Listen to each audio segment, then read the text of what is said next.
इस वीडियो में हम लोग बात कर रहे हैं इनकम टैक्स से आपको नोटिस ना आने पाए, ऐसा आप कैसे अपने बैंक अकाउंट को, जो कि सेविंग बैंक अकाउंट है, कैसे मेंटेन कर पाएंगे, या कोई बैंक अकाउंट है आप कैसे मेंटेन कर पाएंगे, और अपने अकाउंट का लेखा जोखा अकाउंटिंग आप कैसे कर पाएंगे, इस वीडियो में चर्चा करेंगे। फिलहाल हमने काफ़ी सारे वीडियोज़ इस टॉपिक पे बना रखे हैं कि आपको अपने saving bank account, current bank account में मैक्सिमम ट्रांजेक्शन लिमिट कितना होता है, या आप कितने से ज़्यादा पैसा का ट्रांजेक्शन करें तो आपको इनकम टैक्स की नोटिस आ जाती है, उससे कैसे बचें। उसका वीडियो ऑलरेडी मैंने डाल दिया है चैनल पे, आप वॉच कर लेंगे या एंड स्क्रीन में भी दे देंगे, वहाँ से भी आपको देखने को मिल जाएगा।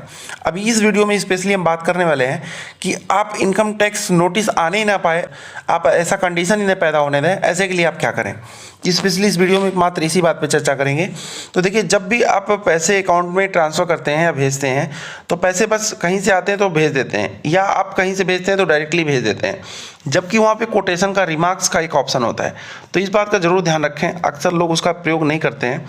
तो आप रिमार्क्स, जो कोटेशन होता है, उस बात का ज़रूर ध्यान रखें। ये बहुत अहम रोल अपनाता है आपके इनकम टैक्स से बचाने के लिए। नोटिस से होता क्या है, इनकम टैक्स डिपार्टमेंट जब देखता है कि आपके अकाउंट में एक्सीड कर गया है आपका जो भी ट्रांजैक्शन लिमिट है, उसके बाद क्या होता है, इनकम टैक्स की नोटिस जो है आपको मेल या बैंक के माध्यम से आ जाती है।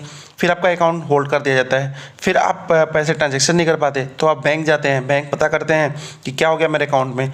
तो बैंक जो बैंक एम्प्लॉय होते हैं आपका लेजर इंक्वायरी करते हैं, मतलब आपका अकाउंट चेक करते हैं। बैंकिंग लैंग्वेज में बात करें, बैंकर की लैंग्वेज में बात करें तो आपकी अकाउंट की लेजर इंक्वायरी करते हैं, कोटेशन वगैरह देखते हैं कि क्या वहाँ पर लिखा हुआ है।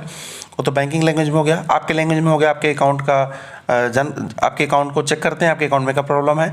तो अकाउंट में प्रॉब्लम जब देखने को मिलता है कोटेशन में कि इनकम टैक्स की नोटिस आई हुई है, इनकम टैक्स ने एक तरह से रिक्वेस्ट डाला हुआ है कि इनके अकाउंट को होल्ड कर दिया जाए, क्योंकि इन्होंने जो ट्रांजेक्शन था उसको एक्सीड कर गए हैं, और इसका प्रॉपर जो है रीजन भी नहीं लिखा हुआ है इसमें ट्रांजेक्शन्स में।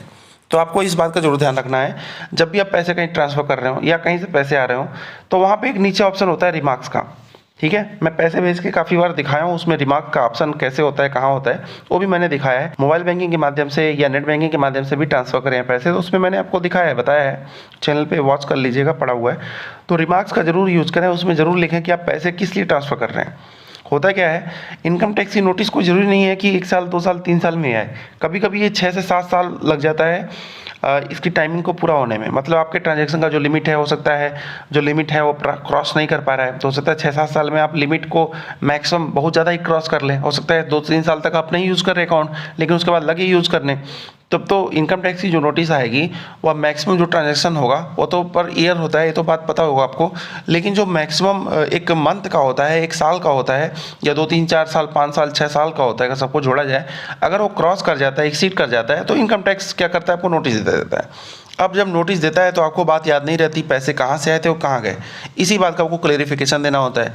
अब जब आप नहीं दे पाते, आपको याद नहीं आता है, फिर क्या होता है, इनकम टैक्स आपके अकाउंट को पूरी तरह से बैन करवा देता है, आपके अकाउंट से ब्लॉक करा देता है, लॉक करा देता है, फ्रीज करा देता है। और आप क्या करते हैं, आप परेशान हो जाते हैं, क्योंकि आपके उसमें पैसे हैं, फंस जाते हैं। फिर आप पता करते हैं, याद करते हैं, इधर उधर पूछते हैं, तो आपको याद ही नहीं आता है कि वो पैसे कहाँ हमने खर्च किए, कहाँ कहाँ यूज़ किए। तो इसीलिए बहुत ज़रूरी है अपने अकाउंट का खुद ही अकाउंटिंग करना। आप चाहे तो किसी भी अपने नोट्स में या ई नोट्स में, मोबाइल में, आप चाहे तो नोट कर सकते हैं जो भी आप पैसे ट्रांसफ़र कर रहे हो। बड़े बड़े ट्रांजैक्शन की बात है, छोटे मोटे ट्रांजैक्शन की 10, 20, 50 रुपये, 100 रुपये, 500 रुपये की बात नहीं है। फिलहाल उसमें भी यूज़ करना चाहिए, लिखना चाहिए। आप जो भी सोशल मीडिया, आप जो भी यूज़ कर रहे हो बैंकिंग प्लेटफॉर्म, चाहे गूगल पे, फ़ोन पे, सब जगह ऑप्शन होता है लिखने का। ठीक है, तो ज़रूर एक बार लिख दें कि हम पैसे किस लिए यूज़ कर रहे हैं, ताकि भविष्य में आप इस तरह के लफड़े से दूर रहें, इनकम टैक्स की नोटिस से। कुछ पूछना हो तो कमेंट बॉक्स में जरूर लिखिएगा। फिलहाल सोशल मीडिया का लिंक हमारे फेसबुक, इंस्टा का इसी वीडियो के डिस्क्रिप्शन बॉक्स में है, वहाँ से भी आप हमसे कॉन्टैक्ट कर सकते हैं। फिलहाल अभी तो बस इतना ही, धन्यवाद।